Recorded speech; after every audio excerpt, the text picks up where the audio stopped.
rain fell in thick sheets against the large bay windows of Emma's suburban home, creating a constant rhythm of tapping and splashing.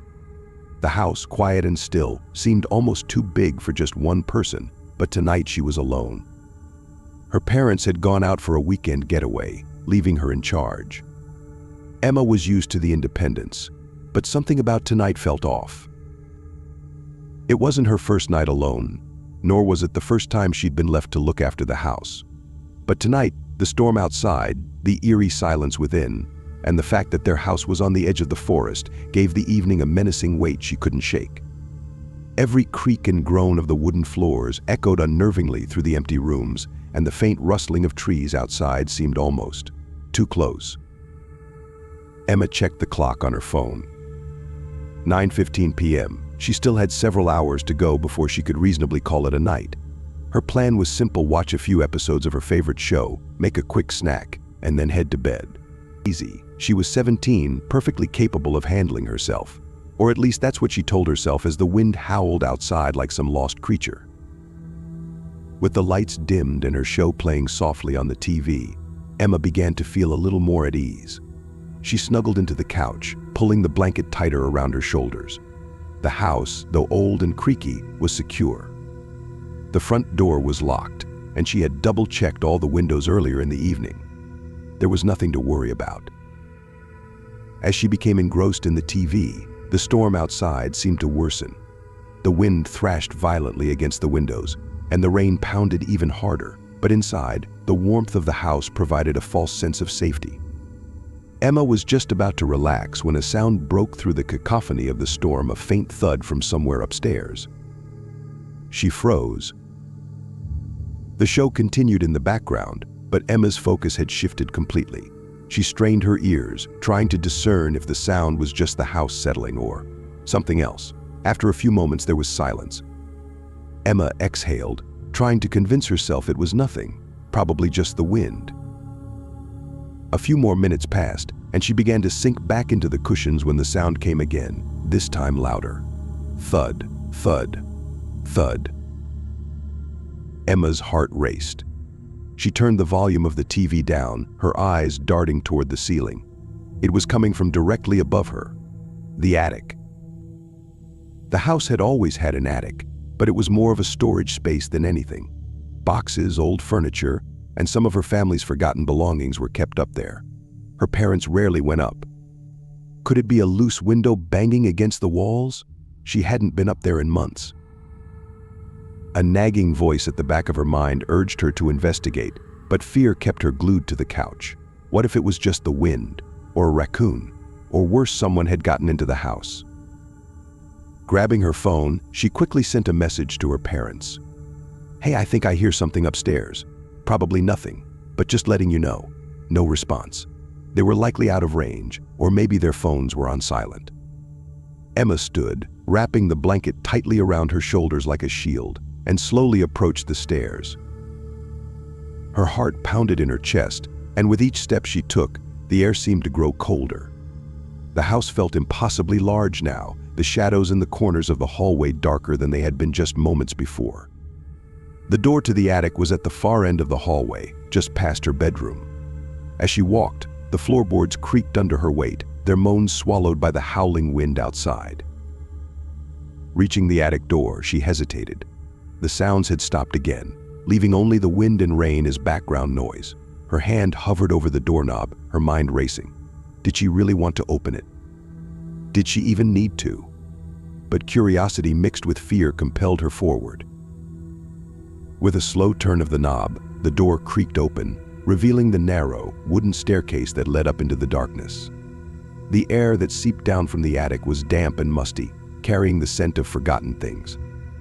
Emma took a deep breath, gripping her phone tightly in one hand and stepping up into the darkness with the other hand on the railing. Her phone's flashlight barely penetrated the thick shadows, illuminating only a few feet ahead of her. As she reached the top, she scanned the space, her eyes trying to make sense of the jumbled shapes and dark corners. Old boxes lined the walls, some of them covered in dust. A few old toys, including a rocking horse she used to ride as a child, sat in the far corner, their once cheerful appearance now faded and eerie in the dim light. Just as she was about to turn around and leave, convinced that it was all just her imagination, something caught her eye. One of the attic's small windows was slightly ajar, the wind blowing it open and shut. Emma exhaled, her body finally relaxing. Of course, that had to be the source of the noise. She moved toward the window, intending to close it, but as she approached, the faint light from her phone flickered across something that didn't belong. A set of muddy footprints leading from the window into the attic. Emma's breath hitched. The footprints were fresh. Someone had been or still was inside her house. Panic flooded her body, and she stumbled back, her phone shaking in her hands. She had been alone all night. Or had she? A sound echoed behind her. The attic floor creaked, not from the wind, but from movement. Someone was in the attic with her. Without thinking, Emma turned and bolted down the stairs, her feet barely touching the steps as she raced for the door. She slammed it shut behind her, locking it with trembling hands. The hallway stretched out before her, feeling impossibly long now. She ran down it, reaching the living room and grabbing the house phone from its cradle. She dialed 911 with shaking fingers. The operator answered quickly, but Emma could barely form words. "There's someone in my house," she stammered, her voice trembling with fear. "They're in the attic. Please send someone." As she spoke, a loud crash came from upstairs. Whoever it was, they weren't hiding anymore. The operator assured her help was on the way, but it felt like an eternity. Emma moved toward the front door, her heart thudding in her chest. Just as she reached for the handle, the power went out, plunging the house into darkness. In the suffocating blackness, the only sound was the rain and her own shallow breathing. Then, from upstairs, she heard the slow, deliberate sound of footsteps descending the attic stairs. Emma held her breath, praying that the darkness would hide her. She clutched her phone tightly in her hand, silently begging the police to arrive. The footsteps grew louder, each creak of the floorboard closer than the last. A figure emerged at the top of the staircase. Emma could barely make out their silhouette in the faint light filtering through the windows. Whoever it was, they were tall and moved slowly, deliberately, as if they knew exactly where she was. Time seemed to stretch, each second an eternity as the figure descended the stairs, step by step, until they reached the bottom. Emma's hand hovered over the front door handle, but she was frozen, paralyzed by fear. Suddenly, red and blue lights flashed outside, illuminating the house in bursts. The police had arrived. Emma flung the door open and ran outside, nearly collapsing into the arms of the officers. They searched the house thoroughly but found no one. The attic was empty, and the muddy footprints had disappeared. The window was still ajar, but there was no sign of forced entry. The only evidence that something or someone had been there was the terror etched into Emma's mind. As the police reassured her that she was safe, Emma glanced back at the house. The dark windows stared back at her like hollow eyes. She knew she wasn't imagining it. Someone had been there, watching, waiting, and she had been completely, terrifyingly alone. The storm passed, but the fear remained. Emma never felt safe in that house again, and every time the wind howled or a floorboard creaked, she couldn't help but wonder if they had ever really left.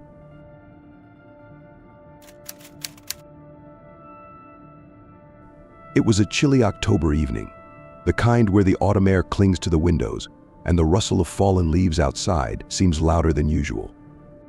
The sun had set early, as it always did this time of year, and the house sat in near silence, save for the occasional creak of the old wooden floors.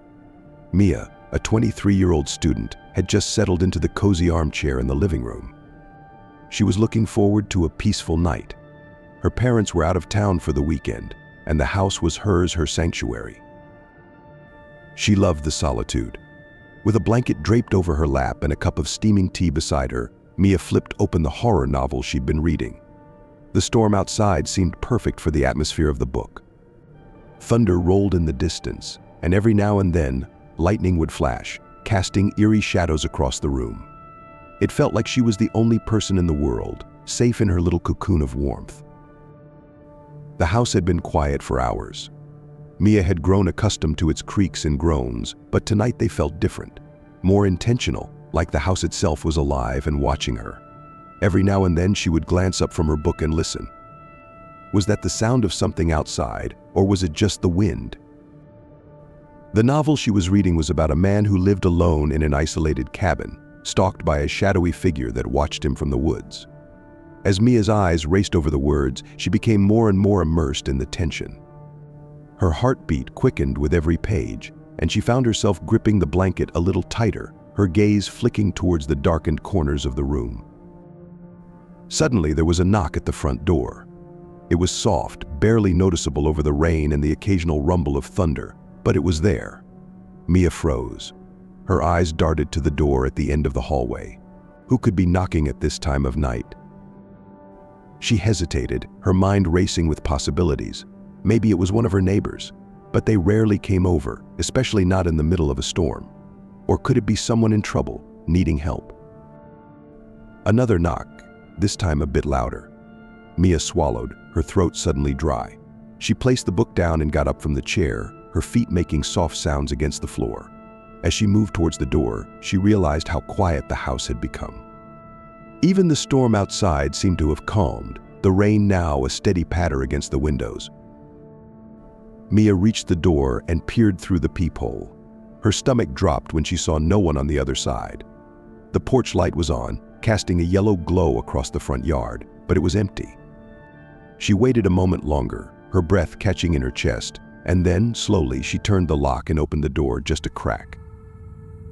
The cold night air rushed in, carrying with it the smell of wet earth.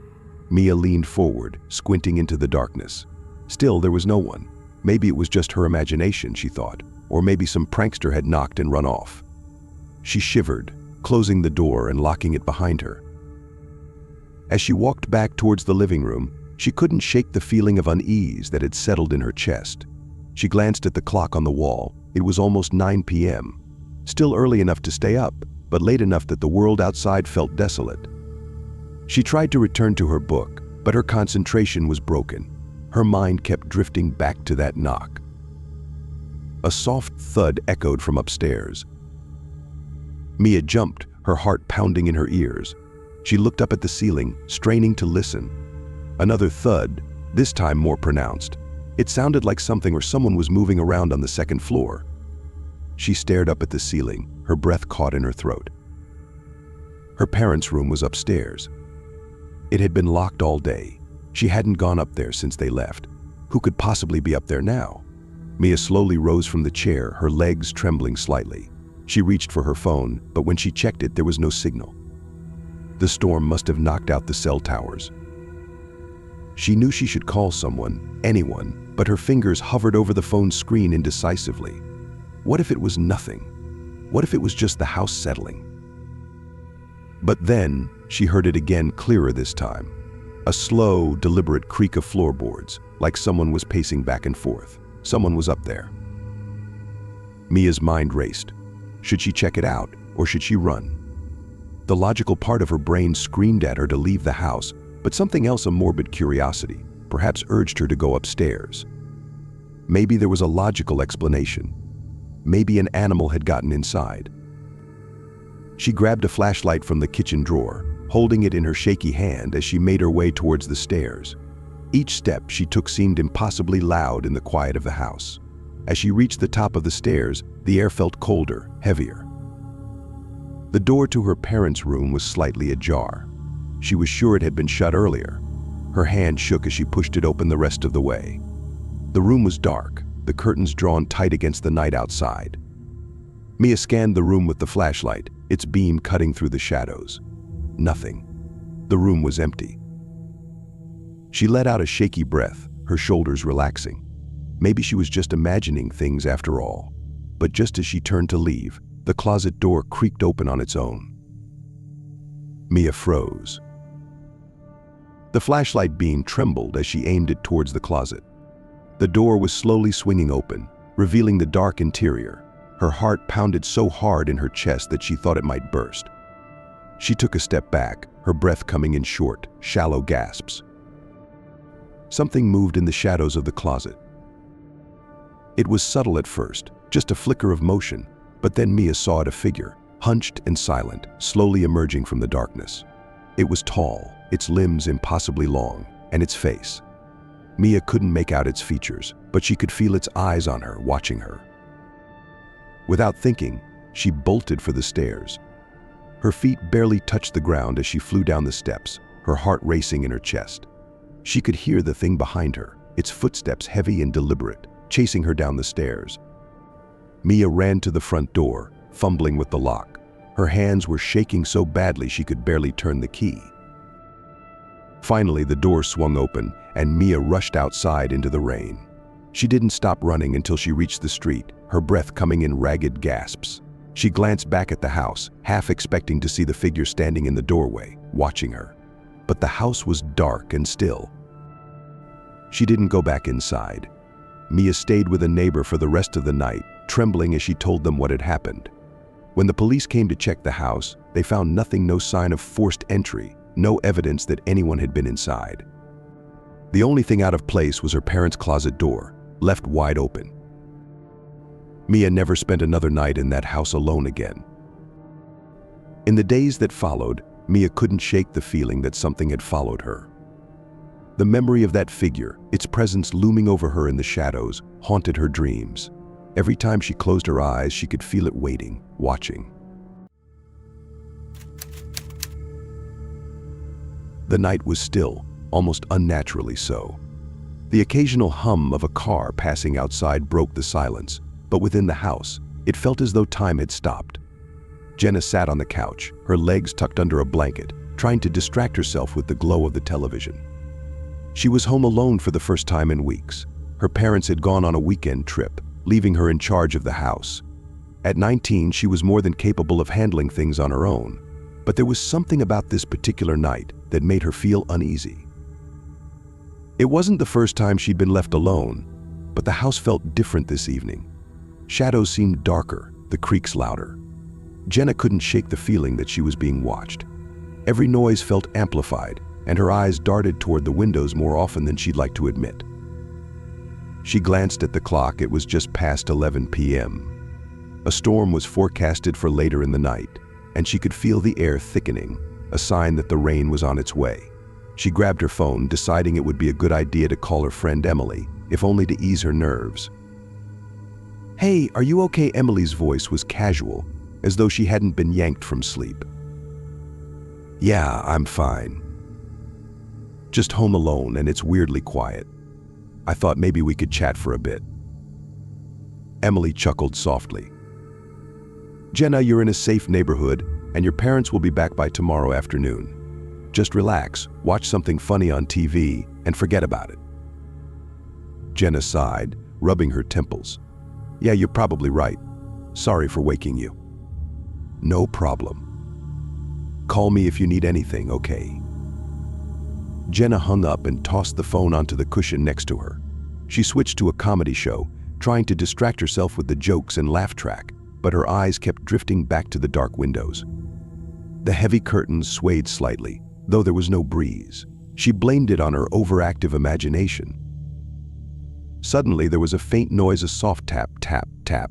Jenna muted the TV, holding her breath. The sound continued, rhythmic but irregular, like someone knocking gently on a door. But it wasn't coming from the front or back entrance. She strained her ears, trying to pinpoint its location. The tapping seemed to be coming from one of the windows in the kitchen. Jenna's heart started to pound. She knew she had locked all the doors and windows earlier, so there shouldn't be anything outside. The logical part of her mind told her it was probably a tree branch brushing against the glass, but that didn't calm the icy grip of fear tightening around her chest. She stood up slowly, her feet cold against the wooden floor. With every step toward the kitchen, the tapping grew more pronounced. She paused at the threshold, staring into the dimly lit room.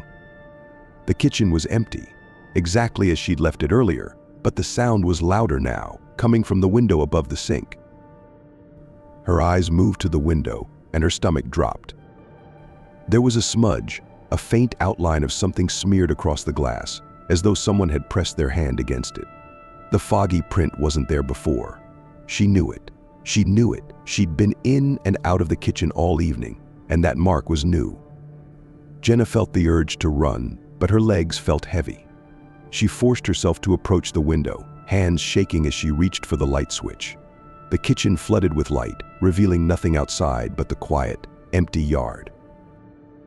She hesitated for a moment, then pulled the curtain closed. Out of sight, out of sight, out of mind. Jenna turned around and jumped. Her phone, still on the couch, was vibrating. She rushed to grab it, hoping it was Emily calling back. The screen flashed with an unknown number. Her thumb hovered over the answer button. A part of her wanted to ignore it, let it go to voicemail. But the persistent vibration gnawed at her nerves. Reluctantly, she pressed answer and lifted the phone to her ear. "Hello, my..." There was silence on the other end. For a moment, all she could hear was her own breathing, her heart thudding in her chest. And then, a low whisper. "Jenna."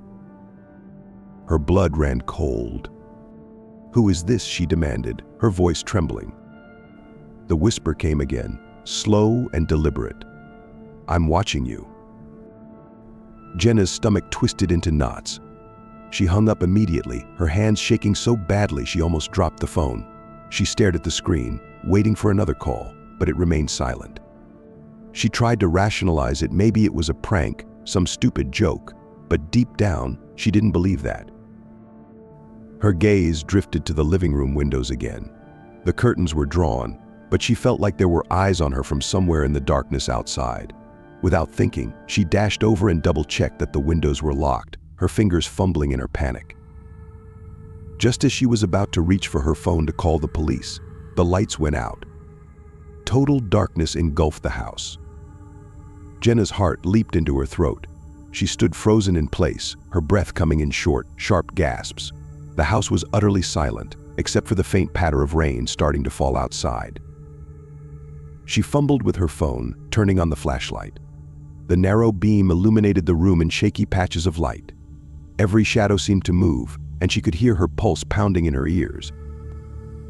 A loud bang echoed from the front of the house.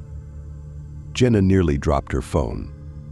The noise was unmistakable. Someone was at the door, or worse, someone had just come in. She thought about running to the door, locking it, but the idea of facing whoever might be there made her stomach churn with fear. Her phone rang again. The unknown number flashed on the screen. Her thumb shook as she hovered over the button. This time she didn't answer. She couldn't bear to hear that voice again. Suddenly, her phone buzzed with a new message. With trembling hands, she opened it. "Check the basement." The words felt like ice water being poured down her spine. Her basement was rarely used, mostly for storage. The door was in the kitchen, tucked away in the corner, and she had no intention of going anywhere near it. Whoever this was, they wanted her to go down there, and that terrified her more than anything. Jenna's mind raced. She could call the police, but if she moved, would that give away her position? The phone rang again, and this time a second text followed immediately after. "I'm already inside." The room seemed to close in on her. Jenna felt trapped, unable to think clearly. She needed to act, but every instinct was screaming at her to hide, to lock herself in a room and wait for help. Her thoughts were interrupted by a faint creak from the kitchen, the unmistakable sound of a door slowly opening. Her blood turned to ice. The basement door. She hadn't heard it open earlier. Had it always been unlocked? She couldn't remember. Jenna grabbed a kitchen knife from the counter, gripping it tightly in her shaking hand. Slowly, she crept toward the kitchen, the beam of her phone's flashlight leading the way. The door was ajar. The light from her phone flickered briefly as she edged closer, and she could hear soft, almost imperceptible footsteps from below.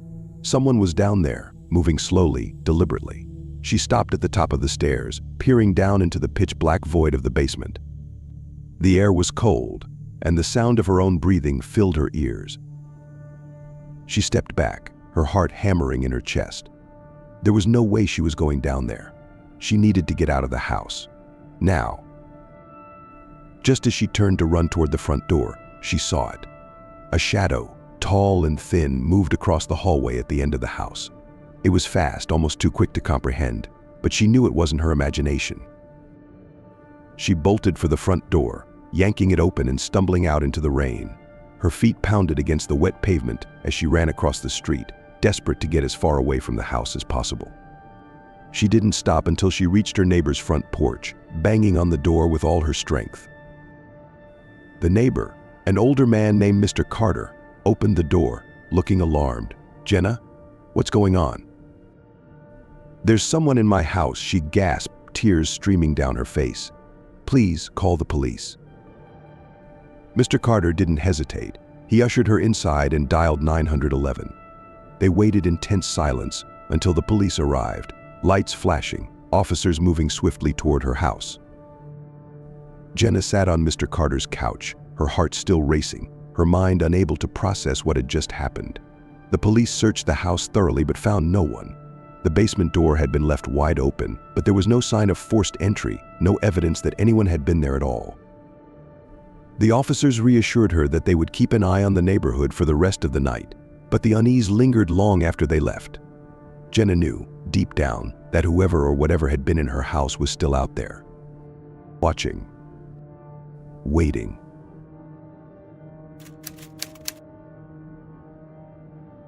The house felt eerily quiet when Emily closed the front door behind her. The soft click of the lock echoed down the hallway, and she immediately felt the weight of the silence. She had grown used to the noise and bustle of her college dorm, the chatter of friends, and the comforting presence of people always nearby. But tonight, she was alone in her parents' suburban house, far from the city, and it felt unsettling. Emily hadn't been home in months, but her parents had left town for the weekend, trusting her to look after the house while they visited her grandparents.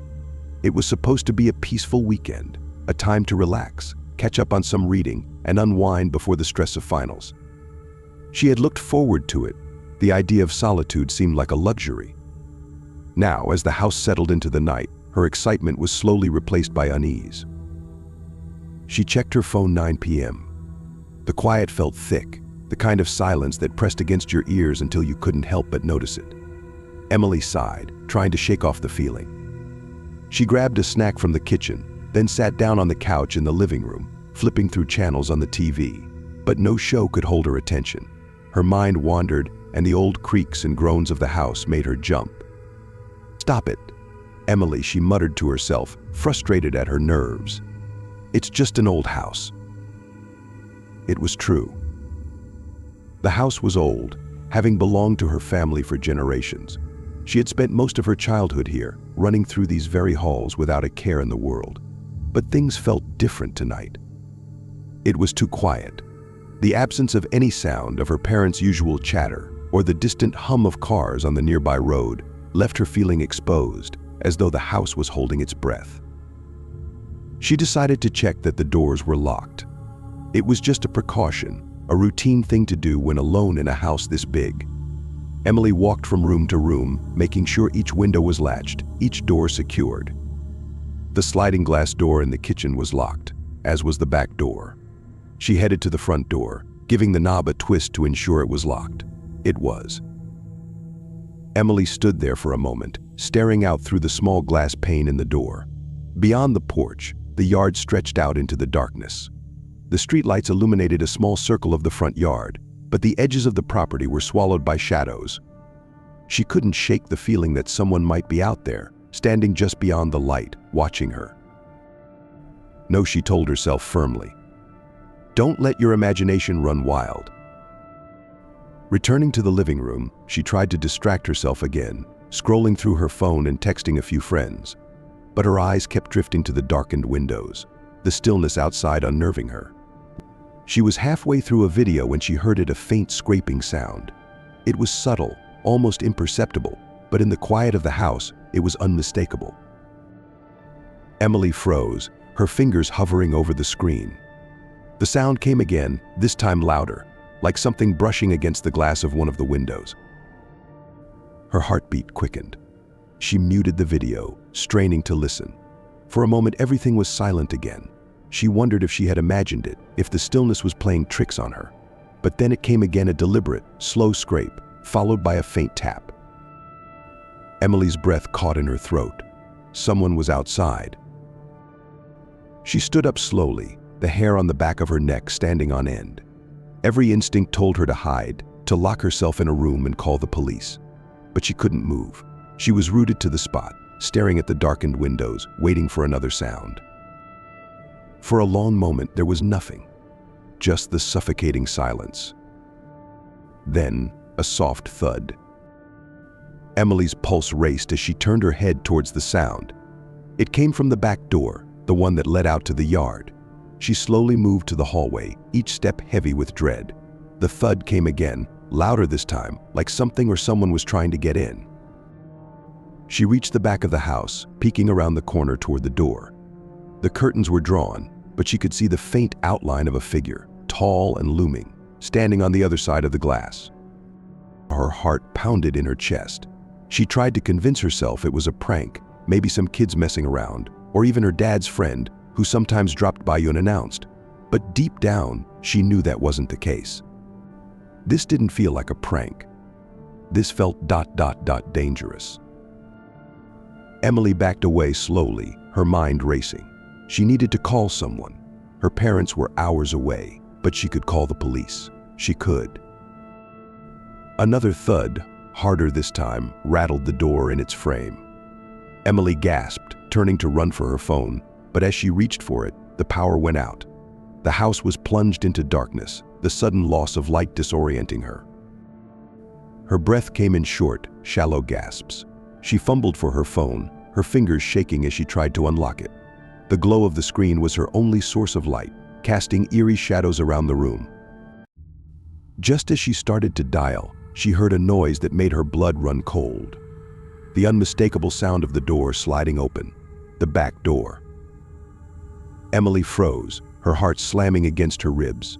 The lock, how had she missed the lock? She had checked all the doors, but in her haste, she must have overlooked it. Now, someone was inside the house. She crouched behind the couch, her fingers trembling as she canceled the call. She didn't want to make any noise. Her mind raced, trying to think of a place to hide, somewhere safe. But all she could do was stay still, listening as footsteps crept across the floor. They were slow, deliberate. Whoever it was, they weren't in a hurry. They knew she was there, and they were taking their time. Emily's breath came in short, panicked bursts. She squeezed her eyes shut, trying to block out the terror that threatened to overwhelm her. The footsteps grew louder, closer. She could hear the soft creak of the floorboards, the rustle of clothing as the intruder moved through the house. She knew she couldn't stay hidden forever. She had to move, had to find a way out before it was too late. Gathering every ounce of courage, Emily slowly shifted, preparing to run. But as she did, something clattered to the ground in the kitchen, the sound echoing through the house. The footsteps stopped. For a moment, everything was still. Then, with a sudden burst of speed, the intruder moved, their footsteps heavy and fast, racing towards the source of the noise. Emily took her chance. She bolted from her hiding spot, sprinting down the hallway towards the front door. Her fingers fumbled with the lock, her breath coming in ragged gasps as she twisted the knob. The door wouldn't budge. She could hear the intruder behind her, their footsteps pounding down the hall. She slammed her body against the door, desperate to get it open. But it was no use, the door was stuck. Panic surged through her. She glanced around, her eyes landing on the stairs. Without thinking, she turned and raced up them, taking 2 steps at a time, her heart pounding in her ears. She reached the second floor, darting into her old bedroom and slamming the door behind her. She locked it, then shoved a chair under the handle for good measure. Her chest heaved as she tried to catch her breath, her mind racing. She had no idea what to do. The house was old, and the windows upstairs were painted shut. She couldn't jump without risking injury. Emily pressed her ear to the door, listening. The footsteps had stopped again. The house was silent once more, but she knew the intruder was still there, somewhere, waiting. Minutes passed, each one stretching on forever. Emily's phone buzzed in her pocket, and she fumbled to answer it, her hands shaking. It was a text from her mom. Everything okay? Heard there were break-ins in the neighborhood. Stay safe. Break-ins. Her stomach turned. The realization hit her like a punch to the gut. Whoever was in the house wasn't just here to scare her, they were here to rob her, or worse. She was trapped, alone, with no way out. Her phone had no service, and she couldn't risk making any noise. All she could do was wait, her heart pounding, hoping that somehow she could survive the night. The door rattled. The handle jiggled, then stopped. A long, terrifying silence followed.